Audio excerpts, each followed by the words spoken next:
So hi guys, welcome to the video. तो आज के हमारे वीडियो में मैं आपको 5 ऐसे ईटीएफ्स के बारे में बताऊंगा जिनमें कि आप नेक्स्ट 15 इयर्स या फिर जितने लंबे टाइम चाहो उतने लंबे टाइम के लिए इन्वेस्ट कर सकते हो। और जिसमें से एक ईटीएफ तो ऐसा भी होगा जो कि इस पॉइंट ऑफ टाइम पे जब markets all time high ground trade कर रहे हैं, इसमें भी आपको एक अंडर वैल्यूड स्टेट पे मिल रहा है। अब सबसे पहले तो मैं आपको यहाँ पर एक बात बता दूं कि जो वर्ड्स मैंने यहाँ पर यूज करे कि आप नेक्स्ट 15 ईयर्स या फिर जितने लंबे टाइम के लिए चाहो उतने लंबे टाइम के लिए ईटीएफ्स में इन्वेस्ट कर सकते हो, इन वर्ड्स को कभी भी मैं स्टॉक्स या म्यूचुअल फंड्स के केस में यूज नहीं करता। और उसके पीछे का रीजन भी सिंपल सा है कि स्टॉक्स के केस में भले ही आपने एक टॉप क्वालिटी का स्टॉक चुना हो, फिर भी आपको रेगुलर बेसिस पे उसके क्वार्टरली रिजल्ट्स और बिजनेस का ट्रैक रखना पड़ता है। बिकॉज कोई भी अगर मेजर चेंजेस के बिजनेस में आते हैं जो कि उसके बिजनेस मॉडल को सूट ना करे, तो ऐसे में अच्छे से अच्छा स्टॉक आपको काफी बड़े लॉसेस दे सकता है। और सेम चीज आपको म्यूचुअल फंड के केस में देखने को मिलती है कि भले ही आज अपना पैसा किसी भी कैटेगरी के टॉप म्यूचुअल फंड में भले ही क्यों ना इन्वेस्ट कर दो, पर ऐसा कभी भी नहीं होगा कि वो म्यूचुअल फंड हमेशा अपनी कैटेगरी में टॉप पे बना रहे। उस कैटेगरी के टॉप पे वो 2 से 3 साल रहेगा और जनरली फिर उस कैटेगरी में कोई और म्यूचुअल फंड टॉप पे आ जाएगा।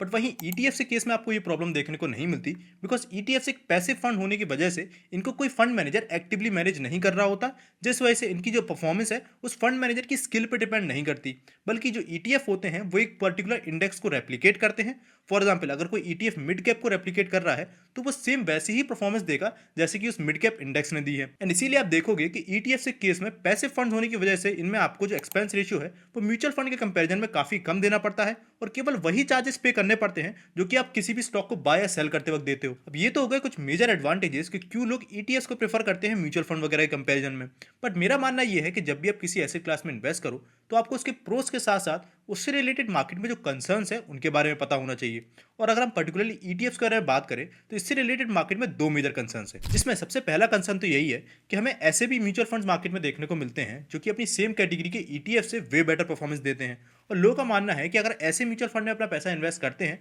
तो थोड़ा ज्यादा एक्सपेंस रेशियो देने में क्या बुराई है। ये मुझे काफी वैलिड क्वेश्चन लगता है, इसीलिए मैं आपको इसका आंसर प्योरली डेटा के बेसिस पे देता हूँ। तो अगर आप डेटा की मानो तो 88% ऑफ द लार्ज कैप जो म्यूचुअल फंड्स होते हैं वो अपने बेंचमार्क इंडेक्स को रिटर्न्स के मामले में बीट नहीं कर पाते in the long term. Same हाल है आपको स्मॉल कैप और मिड कैप के केसेस में, जहां पर 73% of the mid cap and small cap जो म्यूचुअल फंड्स होते हैं वो अपने बेंचमार्क को बीट नहीं कर पाते। और जैसा कि मैंने आपको बताया कि ईटीएफ अपने रिस्पेक्टेड इंडेक्स के बराबर ही परफॉर्मेंस देते हैं, तो ये कहना भी गलत नहीं होगा कि majority of the mutual funds होते हैं वो अपनी सेम कैटेगरी के ईटीएफ्स को रिटर्न्स के मामले में बीट नहीं कर पाते। अब क्वेश्चन आता है कि वो छोड़िए, जो 12 से 20% रिटर्न्स के मामले बीट करते हैं म्यूचुअल फंड, हम उनमें अपना पैसा इन्वेस्ट कर देंगे। तो इससे रिलेटेड भी मैं आपको एक केस बताता हूं और इसका one of the biggest example है एक्सिस ब्लू चिप फंड, जो कि एक टाइम पे ब्लू चिप की कैटेगरी में one of the most out performing mutual fund था। जहां पर आज के टाइम अगर आप इसको देखोगे तो आज के time axis blue chip fund की जो परफॉर्मेंस है वो अपने कैटेगरी के एवरेज परफॉर्मेंस से भी काफी कम है। और टॉप पे तो छोड़िए, आज ये म्यूचुअल फंड अपनी कैटेगरी में एवरेज जो आता है उस एवरेज की टॉप 10 लिस्ट में भी नहीं आता। और इसके अलावा जो लोग ये सोचते हैं कि हम हर कुछ सालों में जो उस कैटेगरी में टॉप पे म्यूचुअल फंड आएगा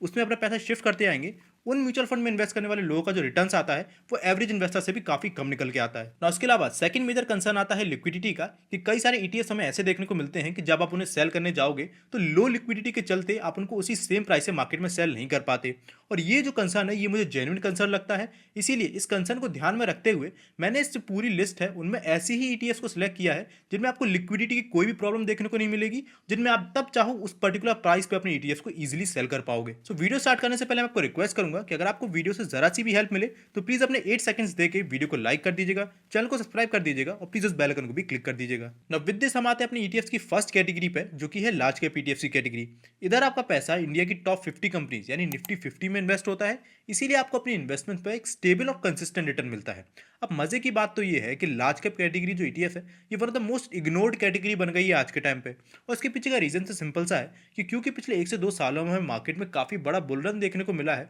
इसी के चलते अगर आप निफ्टी 50 की रिटर्न्स देखोगे 5 ईयर्स के तो 115% के निकल के आएंगे। वहीं अगर आप इसको कंपेयर करोगे निफ्टी की स्मॉल कैप 250 इंडेक्स से तो उसने 257% के रिटर्न दिए हैं इन 5 सालों में। तो लोगों को लगता है कि क्यों हम लार्ज कैप्स में अपना पैसा इन्वेस्ट करें जब हमें बेटर रिटर्न्स मिल रहे हैं। अब जो भी लोग इस तरह की थिंकिंग रख के केवल आज के टाइम स्मॉल कैप्स की कैटेगरी में ही इन्वेस्ट कर रहे हैं, उनको कोई भी आइडिया नहीं है कि स्मॉल कैप में इन्वेस्ट करने के साथ साथ उनको कितना बड़ा रिस्क होता है। और इस चीज़ का अंदाजा उन्हें तभी लगेगा जब मार्केट में एक सेंटीमेंट चेंज होंगे। और इस चीज़ का ग्लिम्स हमें इस साल की शुरुआत में भी देखने को मिला था कि जब हमारे सेबी के जो चीफ है उन्होंने ये बोला था कि मार्केट में जो स्मॉल कैप है उनमें एक बबल फॉर्म हो रहा है। इस पूरे ही न्यूज़ के चलते कुछ ही टाइम में मार्केट में हमें स्मॉल कैप इंडेक्स में 11% तक का करेक्शन देखने को मिला था। इसी कंपैरिजन में जो लोग अपने पोर्टफोलियो में लार्ज कैप्स को भी रखे हुए थे, वहां पर हमें लार्ज कैप के केस में केवल 3.2% का करेक्शन देखने को मिला था। एंड इसीलिए लॉन्ग टर्म में अपने रिस्क को मिटिगेट करने के लिए जरूरी है कि आपने थोड़ा एलोकेशन लार्ज कैप ईटीएफ्स में भी रखो। और अगर मैं बात करूँ लार्ज कैप ईटीएफ्स में बेस्ट ईटीएफ की, तो उसमें निकल के आता है निप्पॉन इंडिया ईटीएफ निफ्टी 50 20,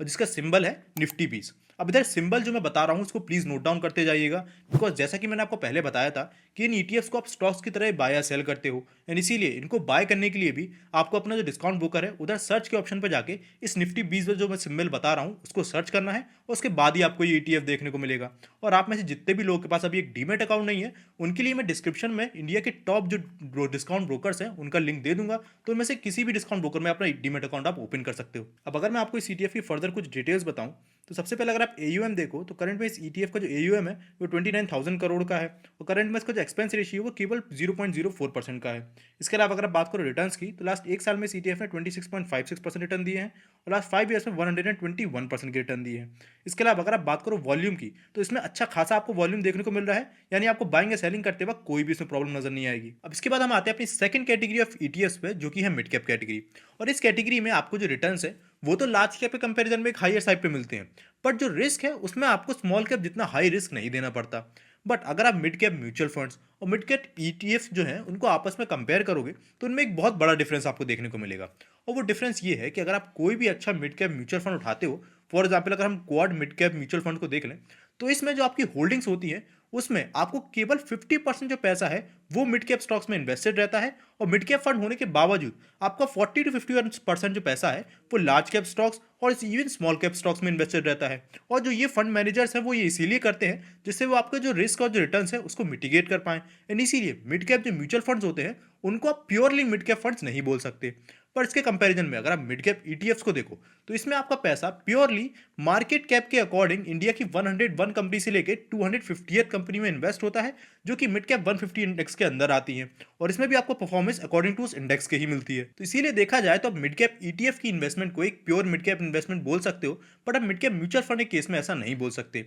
अब अगर हम इस कैटेगरी में भी बेस्ट ईटीएफ की बात करें, तो उसमें आ जाता है Nippon India ETF Nifty mid cap 150, और इसका जो पूरा ही कोड है वो है मिड कैप 150-20। अब लेट मी टेल यू, ये भी मैंने निप्पॉन का चूज किया है, इसका मतलब ये नहीं कि मैं निप्पॉन इंडिया की किसी तरह से स्पॉन्सरशिप कर रहा हूँ या उनसे मैंने कोई पैसे लिए हैं बोलने के लिए। अकॉर्डिंग टू द वॉल्यूम और अकॉर्डिंग टू द रिटर्न्स वगैरह और उसके जो सारे एक्सपेंस रेशियो के पैरामीटर्स है, इससे मुझे यही कैटेगरी सबसे ज़्यादा बेस्ट लगी। अब अगर मैं आपको निप्पॉन इंडिया की मिड कैप ईटीएफ की बाकी डिटेल्स बताऊं, तो अगर आप बात करोगे रिटर्न्स की, तो इस जो ईटीएफ है इसमें जो लास्ट 1 ईयर्स के रिटर्न्स है वो 54% के रहे हैं, और लास्ट 5 ईयर्स के रिटर्न 250% के रहे हैं, जो कि काफ़ी डिसेंट रिटर्न्स है। बात करोगे वॉल्यूम की, तो वो भी अच्छा खासा हमें देखने को मिलता है, और उसमें आपको कोई भी प्रॉब्लम नहीं आएगी बाइंग या सेलिंग करते वक्त। बात करोगे एयूएम की, तो 1600 करोड़ का है, और एक्सपेंस रेशियो भी काफ़ी कम है, जो कि 0.21% का। अब इसके बाद हम आते हैं अपने थर्ड कैटेगरी ऑफ ईटीएफ पे, जो कि एक आईटी सेक्टर ईटीएफ है। अब why I selected IT ETF, तो उसका भी रीजन सिंपल सा है कि आज के टाइम आईटी सेक्टर जो है वो काइंड ऑफ एवरग्रीन सेक्टर हो चुका है, जहां पर आप चाहे बैंकिंग सेक्टर से उठा लो, चाहे आप पूरे ही रिटेल सेक्टर को देख लो,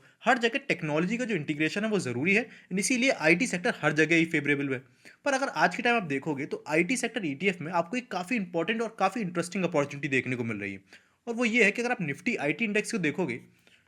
तो करंट में जो निफ्टी आईटी इंडेक्स है उसमें ओवरऑल ये इंडेक्स में आपको 10 कंपनीज देखने को मिलेंगी, जिसमें आपको इन्फोसिस, टीसीएस, एचसीएल जैसी काफ़ी सारी कंपनीज देखने को मिल जाएंगी।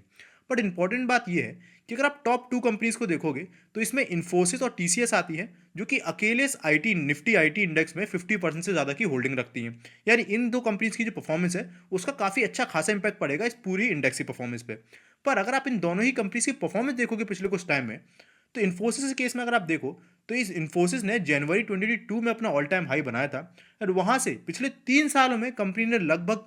नेगेटिव रिटर्न ही दिए हैं, और इसके ओवरऑल रिटर्न -11% के हैं। और सेम केस आपको कुछ टीसीएस का देखने को मिल जाएगा,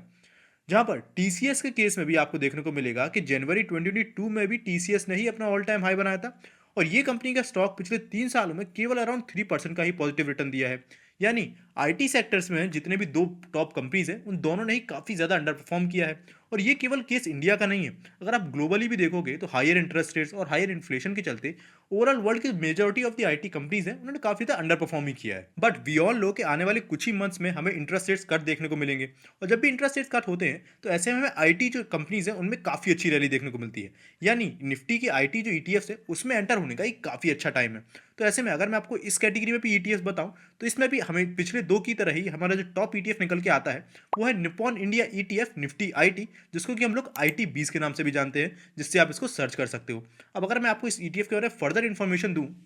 तो करंट में इस ईटीएफ ने लास्ट एक साल में 26% की रिटर्न दी है। पर जैसा कि मैंने बताया, इस अंडर परफॉर्मेंस के चलते इसके 3 इयर्स के रिटर्न केवल 38% के ही है। बट इवन अगर आप इसके लॉन्ग टर्म के रिटर्न देखोगे तो उसमें आपको 185% रिटर्न देखने को मिलेंगे। इसके अलावा अगर आप इनके ट्रेडिंग वॉल्यूम को देखोगे तो वो काफ़ी अच्छा है। इसके अलावा अदर पैरामीटर्स लाइक एयूएम को देखोगे तो 2400 करोड़ का है और एक्सपेंस रेशियो भी 0.22% का है, जो कि काफ़ी कम है। अब इसके बाद हम आ जाते हैं अपनी फोर्थ कैटेगरी ऑफ ईटीएफ पे। इस ईटीएफ के बारे में मैं कंसिस्टेंटली पिछले 2 सालों से आपके साथ बात कर रहा हूँ, और ये मैं इसीलिए कर रहा हूँ because diversification point of view से ये ईटीएफ आपके लिए काफ़ी ज़्यादा ज़रूरी हो जाता है। बिकॉज ये ईटीएफ आपका पैसा इंडिया के बाहर भी डाइवर्सिफाई कर देता है। बिकॉज इस ईटीएफ में इन्वेस्ट करने के बाद आपका जो पैसा है वो यूएस की top 10 tech companies like Amazon, Meta और जो गूगल है उनमें इन्वेस्ट हो जाता है। इस ईटीएफ का नाम है मेरा एसेट फैंग प्लस ईटीएफ, जिसका कि कोड है MAFANG। अब इस ईटीएफ के बारे में अगर मैं आपको फर्दर डिटेल्स दूं तो जैसा कि मैंने आपको बताया कि ये ईटीएफ में आपका पैसा यूएस की टॉप 10 टेक कंपनीज में हो जाता है इन्वेस्ट। और ये ईटीएफ कोई बहुत ज़्यादा पुराना ईटीएफ नहीं है, ये हाल ही में 2021 में ही लॉन्च हुआ था। बट बावजूद इसके कि पिछले कुछ सालों में हमारे आईटी इंडेक्स ने ओवरऑल काफ़ी अंडर परफॉर्म किया है वर्ल्ड में ही, इस ईटीएफ के अब लास्ट एक साल के रिटर्न देखोगे तो 52% के राउंड है और लास्ट 3 इयर्स के रिटर्न 86% के राउंड है, जो कि आईटी सेक्टर के इतने अंडर परफॉर्मेंस के बावजूद काफ़ी अच्छे रिटर्न्स हैं। अब इसके बाद हम आते हैं फाइनली अपनी फिफ्थ कैटेगरी ऑफ ईटीएफ पे, जो कि इतनी ज़्यादा हायर वैल्यूएशन के मार्केट पे भी आपको एक काफ़ी ज़्यादा अंडर वैल्यू स्टेट पे मिल रहा है। पर बिफोर हम इस ईटीएफ के बारे में बात करें, मैं आपको बताना चाहूँगा, अगर आप ये जानना चाहते हो कि इतनी हायर वैल्यूएशन के मार्केट पे भी मैं पर्टिकुलरली कौन से अंडर वैल्यूड स्टॉक्स में इन्वेस्ट कर रहा हूँ, तो अब इसके लिए कंसीडर कर सकते हो हमारे चैनल की मेंबरशिप कम्युनिटी को ज्वाइन करना, जिसका कि लिंक मैं आपको डिस्क्रिप्शन बॉक्स में दे दूंगा। यहाँ पर मैं आपको रेगुलर बेसिस पर कमेंट्री देता रहता हूँ कि मार्केट में हमारे जो डिफरेंट इवेंट्स होते हैं, फॉर एग्जाम्पल जो भी बजट आने वाला है, इसका किस तरह का इंपैक्ट मार्केट और आपके पोर्टफोलियो पे हो सकता है, और वो ऐसी कौन सी बेस्ट स्ट्रेटेजी है जो कि आप फॉलो कर सकते हैं इसका बेस्ट आउटकम निकालने के लिए। सुना, हमारा जो फिफ्थ ईटीएफ निकल के आता है वो एक निफ्टी बैंकिंग ईटीएफ, और ये ईटीएफ आपका पैसा इंडिया की टॉप बैंक्स में इन्वेस्ट करता है। अब why I selected banking ETF, इसका भी मैं आपको रीजन दे देता हूँ।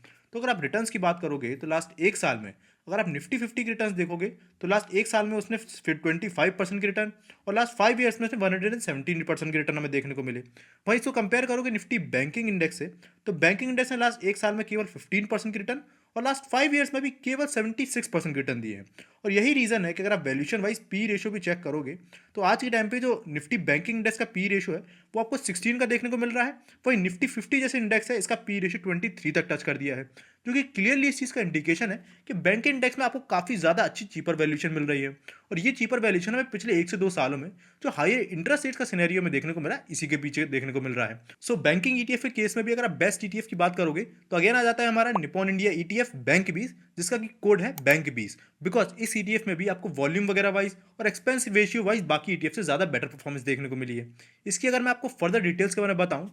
तो इस ईटीएफ के केस में भी अगर आप सबसे पहले रिटर्न्स को ही कैलकुलेट करोगे तो लास्ट एक साल में इस ईटीएफ ने अराउंड 15% रिटर्न दिए हैं, क्योंकि इंडेक्स ने भी ऐसे परफॉर्मेंस दिया है, और लास्ट 5 इयर्स पर इंडेक्स की तरह ही 71% की परफॉर्मेंस दी है। बात करें वॉल्यूम की तो वो भी आपको अच्छा खासा देखने को मिल रहा है। एयूएम भी 6000 करोड़ से ज़्यादा का है और आपको एक्सपेंस रेशियो 0.19% का देखने को मिल रहा है, जो कि काफ़ी अच्छा है। सो ये थी हमारी लिस्ट ऑफ 5 ईटीएफ जिनको कि आप कंसीडर कर सकते हो एक long term investment point of view से। पर एक बार मैं आपको ये भी सजेस्ट करूंगा कि मेरे बाद भी आप खुद भी अपनी एक रिसर्च कर लो, जिससे आप एक डबल श्योर हो पाओ कि सारे ही ईटीएफ आपकी पर्टिकुलर सिचुएशन के हिसाब से आपके लिए परफेक्ट रहेंगे या नहीं। सो वीडियो को एंड तक देखने के लिए थैंक यू। और इसके अलावा अगर आप ये जानना चाहते हो कि ये जो पूरी बजट के अनाउंसमेंट हमें थोड़े दिनों में देखने को मिलने वाली है, इस बजट अनाउंसमेंट में कौन से ऐसे अंडर वैल्यू स्टॉक्स या सेक्टर है जिनमें आपको अच्छी अपॉर्चुनिटी फर्दर देखने को मिल सकती है, तो उसके लिए आप स्क्रीन पे दी वीडियो को क्लिक कर सकते हो। और वीडियो को एंड तक देखने के लिए थैंक यू। हम मिलेंगे अपने नेक्स्ट वीडियो में, तब तक के लिए बाय बाय।